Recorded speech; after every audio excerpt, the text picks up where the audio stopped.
Do you need something new to read because you've read your favorite book series 8 times over now? Are you looking to explore outside your genre comfort zone or find books in the genre that you love? Or are you just completely out of ideas of what you want to read next? How y'all doing? I hope you're doing good or at least a little bit better after this video. If you follow me on any of my other socials, especially TikTok, which is going to be linked in the description below, then you know I'm currently trying to publish my own zombie apocalypse novel. Which would make you think that I like to read, right?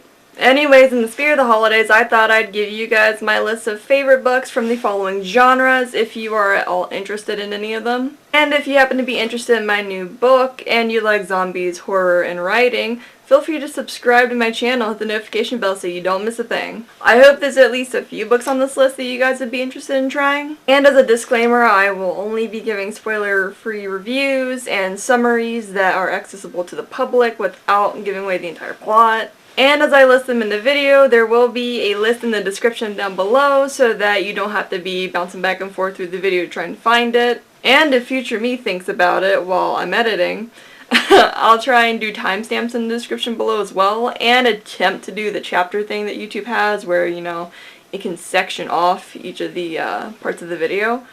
Hopefully I can figure that out. Probably not, but I'll try. Pandemia by Johnathan Rand and Christopher Knight.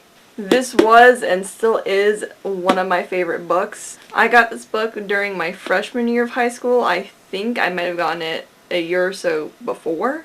It's essentially based around a pandemic of the bird flu H5N1 that mutates into a super virus, or a super flu, and infects people with such speed and lethality that it only just infects the entire globe within a matter of days. If you're interested in apocalypse-based books that revolve around pandemic and have absolutely nothing to do with zombies, this book would absolutely work for you. It follows a group of teens that are just trying to survive in the zombie apocalypse while their friends and family are literally dropping like flies left and right, as morbid as that sounds. And personally, this book hits home a lot more now, since, you know, given the state of the world the last 2 years of our lives. Especially in the first couple of chapters when you're experiencing what the pre-outbreak was like, when people were starting to get infected and they were trying to figure out what everything was, and it's like trying to show you what normal life was like prior to everything just going to hell.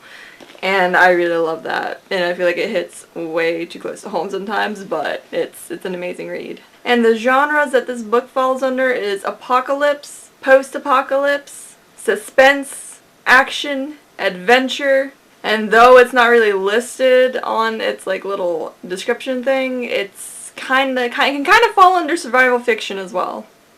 The Truesight Trilogy by David Stahler Jr., which I don't have a copy of any of the books in the trilogy. And unfortunately, when I had access to our school library when I was in high school, they only had the last 2 books, The Seer and Other Space. They did not have the first book, and so I'm kind of looking to try and find it so I can read it, because I love this trilogy. This is a dystopian-like novel with a lot of science fiction, so if you love science fiction and dystopian kind of mix, you'll love this book. The summary of the first book, since I haven't actually read it, explains that the main character, Jacob, was born into a blind society. Because of their natural-born blindness, they embrace the philosophy of Truesight. Blindness brings purity, unity, and freedom, and everyone is happy. Essentially, it's a coming-of-age story where Jacob gets really excited to get his adult role to be a part of society. But then a great change derails the entire thing when he suddenly gets a searing pain in his eyes. That's the summary of the book.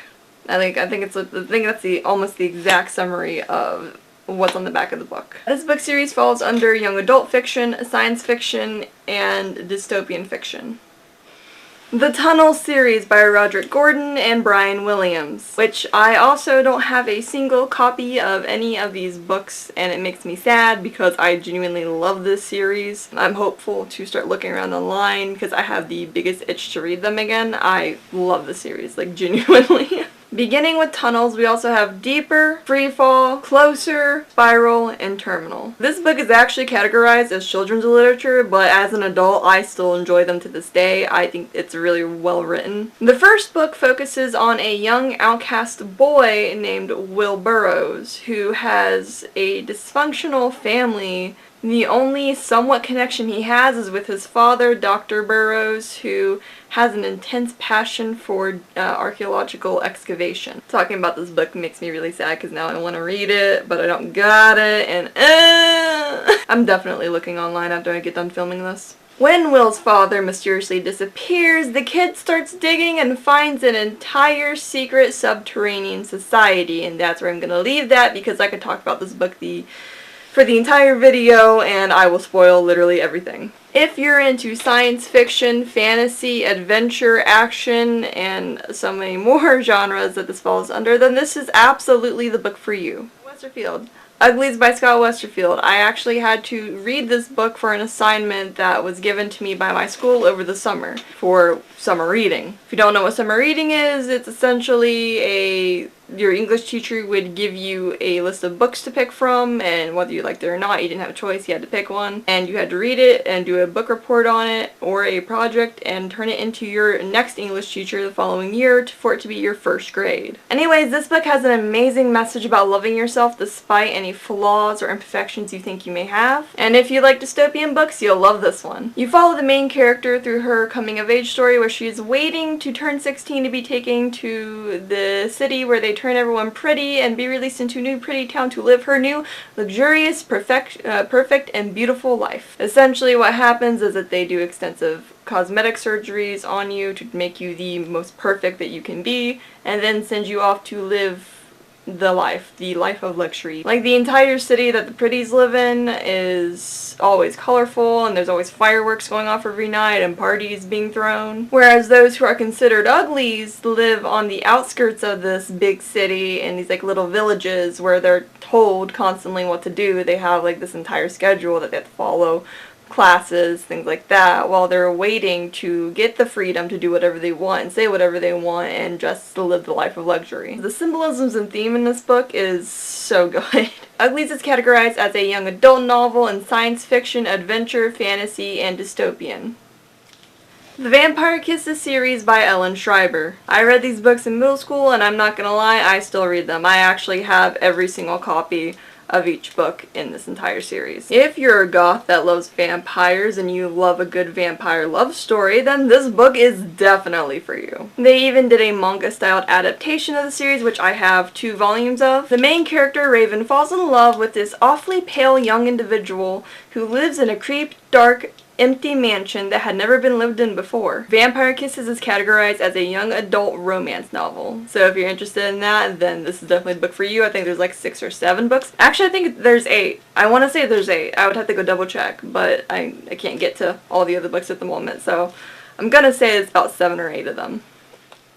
Those were some of my favorite books that I enjoyed both now as an adult and when I was a kid. You might have noticed there weren't any like zombie books in this list, ironically, and that's because I kind of want to do them in their own separate list, especially for Zombie Monday, so look out for that if you're interested in any zombie genre stuff. Anyways, I hope you guys enjoyed the video, and if you want to see more content like this, please leave a like and comment down below, and I will see all of you in the next video. Bye!